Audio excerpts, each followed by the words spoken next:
Okay. Remember the long and narrow anticlines of the Negev. The Yerucham anticline, the Chatira anticline, the Chatzira anticline, and Machmal anticline. When you visited Makhtesh Ramon, you were along the Machmal anticline here at Mitzpeh Ramon.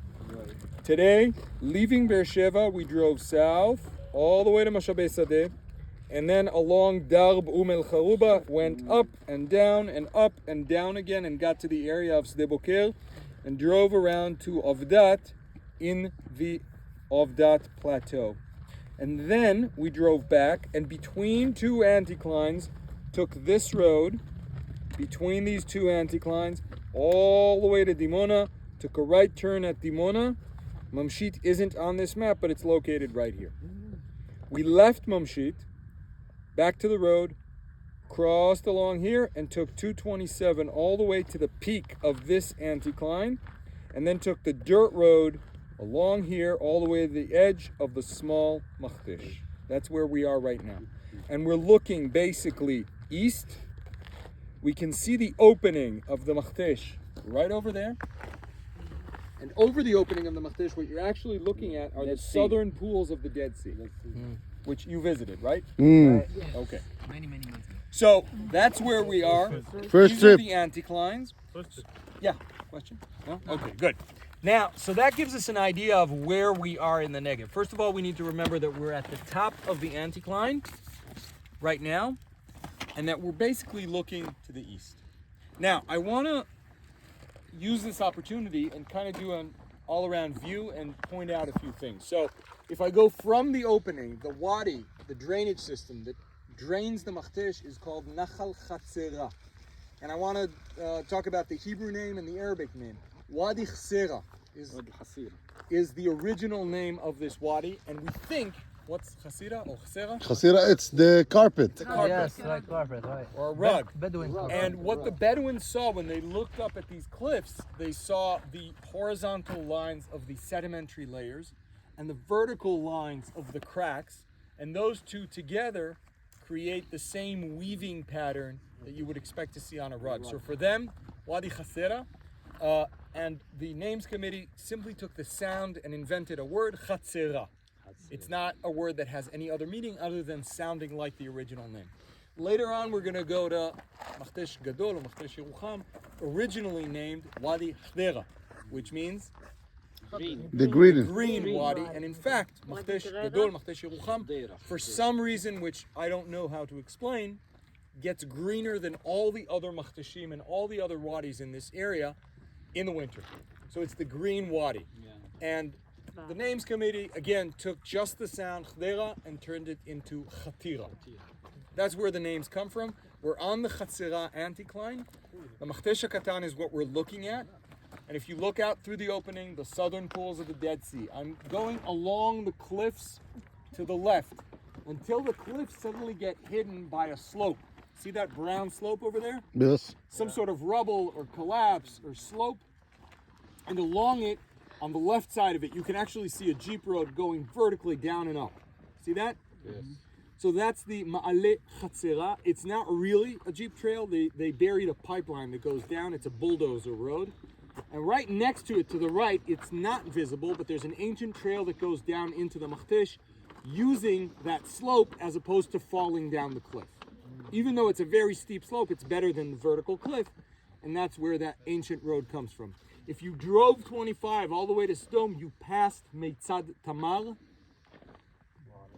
Maybe? Yeah. You did it. Okay. So there's a Byzantine period fort on Road 25, and there's an ancient road that goes from there down to here. Continuing left, you can see where the cloud starts. There's a shadow from a cloud, and where it starts is a small canyon spilling into the Makhtesh, and Makhteshim have, sometimes, they don't have to, but sometimes there are wadis that spill into them. Okay, there used to be a definition where nothing comes in. Not true. There are entrances as well. We're continuing along the northern cliffs, and what is very visible is the layers on the northern cliff are relatively horizontal, almost completely horizontal, maybe a slight tilt in this direction. On the opposite side, in the opening, look how steeply they drop down. So that's your asymmetrical anticline. The layers dropping down very steeply on that side, and the layers almost horizontal on this side, completing the circle all the way to us. 8 kilometers across the long way, 6 kilometers across the wide way or the narrow way, and 400 meters deep from the highest point around here to the lowest point in the opening. Above, we can see relatively hard layers of rock. How can I say that they're relatively hard layers of rock? What allows me to say that? Because it's exposed to the sun and yeah, right? You're talking about why. I'm talking about how do I know that they're hard? How do I know that these rocks are relatively hard? From its color, Color. The color tells me if they're hard. They're impermeable to water. we can know If that they're they strong are enough to limestone. support a cliff, these are relatively hard layers of rock. Lower down, I can see that the vertical cliff turns into a slope. Softer rock can't support a cliff, and it slowly erodes and turns into a slope. So the top is relatively hard, and the bottom part is relatively soft. Everything is relative. When I say hard or soft, it's almost always in comparison to the rocks next to it. Okay? So hard, soft, and here relatively uniform in terms of color, and down there, red and yellow and brown and purple and light brown and orange and all kinds of other colors, a very diverse realm of colors. And the first hikers to come in through this area, the Bedouins knew about it for centuries, for generations. And the British even took pictures from the air in the 1930s. But the first Jews to visit this area came here in 1942. A group of 6 graduates of the youth movement Hamachanot Ha'olim, which in the 1940s, all of the youth movements in Israel hiked all around the country. It was part of the ethos of the youth movements to discover the land and to learn the land and to hike all around and to do it with your own legs. And they explored all around. In 1942, 6 graduates of the Machanot Ha'olim decided to explore this area. Now, they didn't do it alone. They took a Bedouin tour guide with camels, and they walked for several weeks around this area. And among other things, they came back from this trip with a story. Our tour guide stopped the camels one day at the mouth of Wadi Khsera. It was too narrow for the camels to come in, so we left them outside, and we hiked in. And as we were hiking in, it became narrow and narrow. Eventually, we had to walk in sideways. But then it opened up, and when it opened up, we were in this magical valley surrounded by cliffs all around us with colorful rock all around. And if you broke a red rock, you saw orange behind it. You broke that, there was yellow behind it. You broke that, there was white behind it. This realm of wonder and beautiful and desert climate that no one has seen before. And that year, they came back and told the story. And immediately on that year, all of the counselors, the guides in the youth movements of the Machanot Ha'olim and the Shomer HaTzair got together and came back here for a guiding seminar.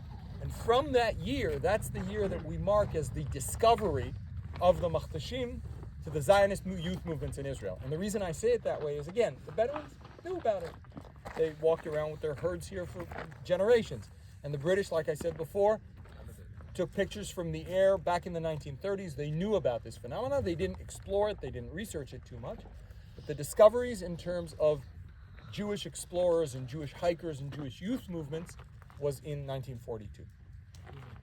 The 2 trails that go in are Ma'ale Chatzira and Ma'ale Eli. Ma'ale Eli is a very steep trail that comes up here, and both of them are part of the Israel Trail.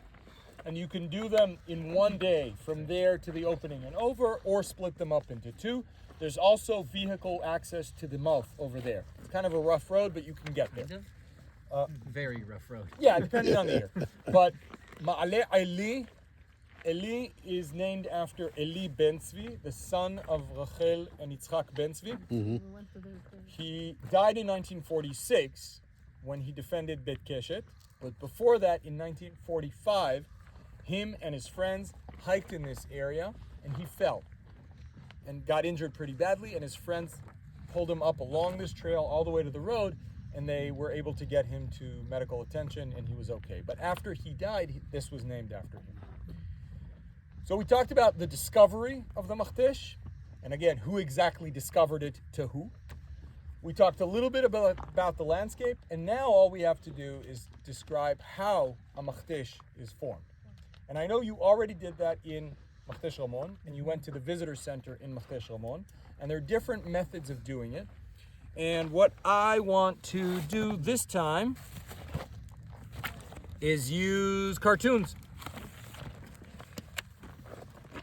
And like I said, different methods.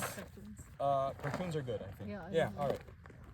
So in order to understand how Makhteshim are formed, you know what, before we do this, what's the definition of a Makhtesh? That's the Makhtesh in the kitchen. That's the original term. So a mortar and pestle, the mortar, that's what a Makhtesh really is. That's the original meaning. Hawan. Okay?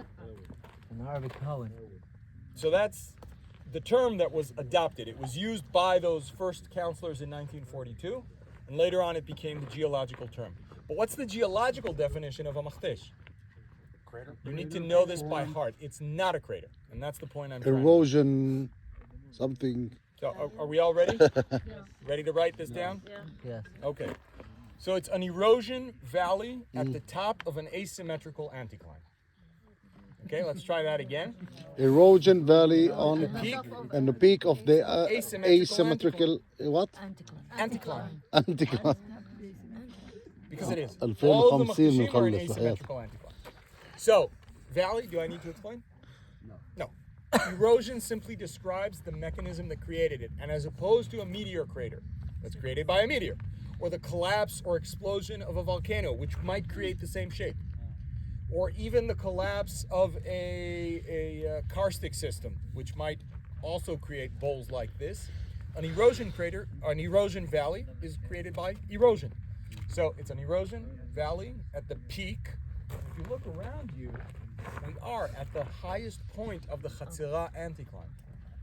So it's an erosion valley at the peak of an asymmetrical anticline. Asymmetrical, one side is steep, the other side is gradual. Anticline, this isn't a host, Graven, host. or a graben, or any kind of other mountain. This is Host and Graven. Yep, this is a bend in the layers in the sedimentary rock, and this is an anticline. So the definition again is an erosion valley at the top of a peak, symmetrical. And whoever wakes you up in the middle of the night and asks you, what is a Makhtesh? What do you say? I slept. Great question. Erosion. Okay. Don't put it as a fill the blank. Okay, so this is already a question in your exam. Fill the blank. Okay.